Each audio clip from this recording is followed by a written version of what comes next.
تصفو الحياة بنور هدى. بسم اللہ الرحمن الرحیم۔ جنگ اس طرح شروع ہوئی کہ کفار کی صفوں سے عمر رسیدہ عتبہ بن ربیعہ جو لشکر کا سردار تھا اپنے بھائی شیبہ اور اپنے بیٹے ولید کے ساتھ میدان میں نکلا۔ تینوں نامور سپاہی تھے۔ انہوں نے آتے ہی للکارا، اے مسلمانوں، کوئی ہم سے مقابلہ کرنے والا ہے تو آ جائے۔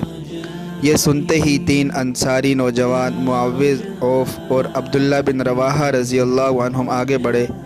عتبہ نے پوچھا تم کون ہو؟ انہوں نے تعارف کرایا تو عتبہ نے کہا ہمیں تم سے کوئی غرض نہیں، ہماری ٹکر کے لوگ مقابلے میں بھیجو۔ رسول اللہ صلی اللہ علیہ وسلم خود ٹیلے سے جنگ کی کمان کر رہے تھے۔ آپ نے ان تینوں کو واپس آنے کا حکم دیا اور آواز لگائی، اے عبیدہ بن حارث اٹھو، اے حمزہ اٹھو، اے علی اٹھو۔ یہ تینوں قریشی تھے اور جنگجوئی میں نامور تھے۔ عبیدہ بن حارث رضی اللہ تعالیٰ عنہ 65 سال کے تھے، حمزہ رضی اللہ تعالیٰ عنہ 57 سال کے اور حضرت علی رضی اللہ تعالیٰ عنہ 50 سال کے تھے۔ اب مقابلہ بالکل کانٹے کا تھا، کیونکہ ادھر عتبہ بوڑھا تھا اور شیبہ اس سے کچھ کم عمر، ولید جوان تھا۔ تینوں صحابی اپنی صف سے نکل کر ان کے سامنے پہنچے۔ انہوں نے چہرے ڈھانپے ہوئے تھے، اس لیے عتبہ نے پوچھا تم کون ہو؟ انہوں نے اپنے نام بتائے تو بولا ہاں تم لوگ ہمارے برابر کے ہو۔ حضرت عبیدہ بن حارث رضی اللہ تعالیٰ عنہ عتبہ بن ربیعہ کے مقابلے میں آئے۔ حضرت حمزہ رضی اللہ تعالیٰ عنہ اپنے ہم عمر شیبہ کے مقابلے میں آئے۔ حضرت علی رضی اللہ تعالیٰ عنہ اپنے ہم عمر ولید کے مقابلے میں آئے۔ حضرت حمزہ رضی اللہ تعالیٰ عنہ نے شیبہ کو وار کرنے کا موقع بھی نہ دیا اور ایک ہی ضرب سے اسے قتل کر دیا۔ حضرت علی رضی اللہ تعالیٰ عنہ کے سامنے بھی ولید نہ ٹک سکا اور مارا گیا، مگر عبیدہ بن حارث رضی اللہ تعالیٰ عنہ اور عتبہ دونوں پرانے شمشیر زن تھے، اس لیے دیر تک لڑتے رہے۔ دونوں کی تلواریں دیر تک ٹکراتی رہیں۔ آخر حضرت عبیدہ بن حارث رضی اللہ تعالیٰ عنہ لڑتے لڑتے زخمی ہو کر گر گئے۔ حضرت حمزہ اور حضرت علی رضی اللہ عنہ نے انہیں گرتے دیکھا تو عتبہ کی طرف لپکے اور اس کا کام تمام کر دیا۔ پھر وہ عبیدہ بن حارث رضی اللہ تعالیٰ عنہ اٹھا کر آپ صلی اللہ علیہ وسلم کے پاس لائے۔ حضرت عبیدہ رضی اللہ تعالیٰ عنہ نے آپ کے قدموں پر رخسار رکھتے ہوئے سوال کیا، یا رسول اللہ صلی اللہ علیہ وسلم میں شہید ہوں۔ رسول اللہ صلی اللہ علیہ وسلم نے فرمایا میں گواہی دیتا ہوں تم شہید ہو۔ وہ کہنے لگے کہ آج ابو طالب زندہ ہوتے تو مانتے کہ ان کے اشعار کا پورا مستحق میں ہی ہوں، کہ ہم محمد صلی اللہ علیہ وسلم کو کسی کے حوالے نہیں کریں گے، چاہے ہمیں موت کے گھاٹ اتار دیا جائے، ہم ان کے لیے اپنے بیٹوں اور بیویوں کو بھول جائیں گے۔ عتبہ، شیبہ اور ولید کے مارے جانے کے بعد گھمسان کی جنگ شروع ہوئی۔ مسلمانوں میں سب سے پہلے حضرت عمر رضی اللہ تعالیٰ عنہ کے غلام مہجہ رضی اللہ تعالیٰ عنہ آگے بڑھے اور شہید ہو گئے۔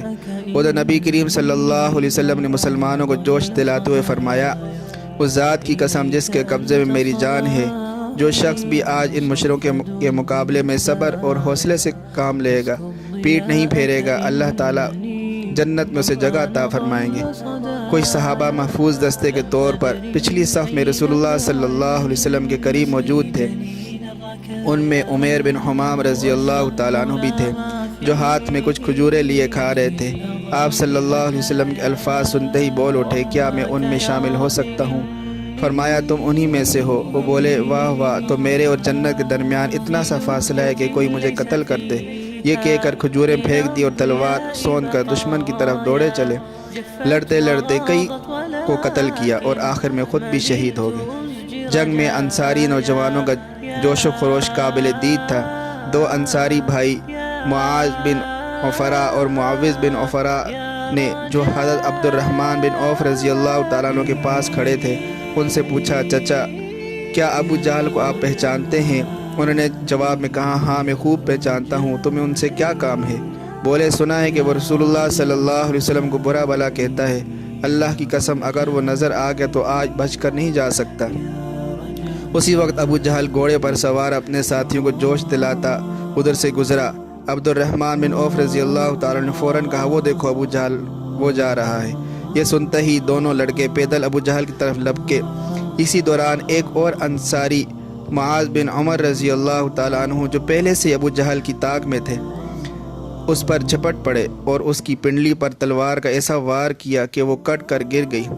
ابو جہل کہ بیٹے اکرمہ نے باپ کو زخمی ہوتے دیکھا تو معاذ بن عمر رضی اللہ تعالیٰ عنہ کندھے پر تلوار کا وار کیا، جس سے ان کا بازو کٹ گیا، لیکن تھوڑی سی کھال اس سے جڑی رہ گئی جس سے بازو لٹکنے لگا۔ حضرت معاذ بن عمر رضی اللہ تعالیٰ عنہ کو اس بازو کی وجہ سے لڑنے میں مشکل ہوئی تو اس پر اپنا پاؤں رکھ کر جھٹکا دیا، جس سے وہ کھال بھی الگ ہو گئی اور انہوں نے بازو پھینک دیا۔ ادھر معوذ رضی اللہ تعالیٰ عنہ نے ابو جہل پر دوسرا حملہ کر کے اسے شدید زخمی کر دیا اور خود بھی لڑتے لڑتے شہید ہو گئے۔ ابو جہل خون میں لت پت ہو کر گھوڑے سے نیچے گر چکا تھا۔ معاذ بن عفرا اور معاذ بن عمر رضی اللہ تعالیٰ عنہ نے خیال کیا کہ ابو جہل مر چکا۔ دونوں دوڑے دوڑے رسول اللہ صلی اللہ علیہ وسلم کی خدمت میں پہنچے اور ماجرا سنایا۔ آپ صلی اللہ علیہ وسلم نے ان سے پوچھا، تم میں سے کس نے اسے مارا ہے؟ دونوں میں سے بیک آواز میں دونوں نے کہا کہ ہم نے مارا ہے۔ رسول اللہ صلی اللہ علیہ وسلم نے پوچھا، کیا تم نے تلواریں صاف کر لی؟ جواب دیا، نہیں۔ آپ صلی اللہ علیہ وسلم نے ان دونوں کی تلواروں پر لگا خون دیکھا تو معاذ بن عمر رضی اللہ تعالیٰ عنہ کی تلوار پر لگا خون گواہی دے رہا تھا کہ وہ مہلک وار انہوں نے کیا ہے۔ تاہم آپ صلی اللہ علیہ وسلم نے دونوں کی حوصلہ افزائی کے لیے فرمایا، تم دونوں نے اسے مارا۔ پھر آپ صلی اللہ علیہ وسلم نے فیصلہ دیا کہ ابو جہل کے جسم کے کپڑے اور زیرہ معاذ بن عمر رضی اللہ تعالیٰ عنہ کو دیے جائیں۔ جنگ انتہائی آخری مرحلے میں تھی۔ نبی کریم صلی اللہ علیہ وسلم ابو بکر رضی اللہ تعالیٰ عنہ ٹیلے سے اتر کر مارکے میں شریک ہو گئے۔ حضرت علی رضی اللہ تعالیٰ عنہ کہتے ہیں، جنگ بدر کے شدید لمحات میں ہم نے نبی کریم صلی اللہ علیہ وسلم کی اوٹ لے رہے تھے۔ جب جنگ کے زیادہ شعلے انتہائی بلند ہوئے تب نبی کریم صلی اللہ علیہ وسلم نے مٹھی میں کچھ مٹی اٹھائی اور دشمن کی طرف پھینکتے ہوئے فرمایا، یہ چہرے خوار ہو جائیں، اے اللہ ان کے دلوں کو خوف سے بھر دے اور ان کے قدم اکھاڑ دے۔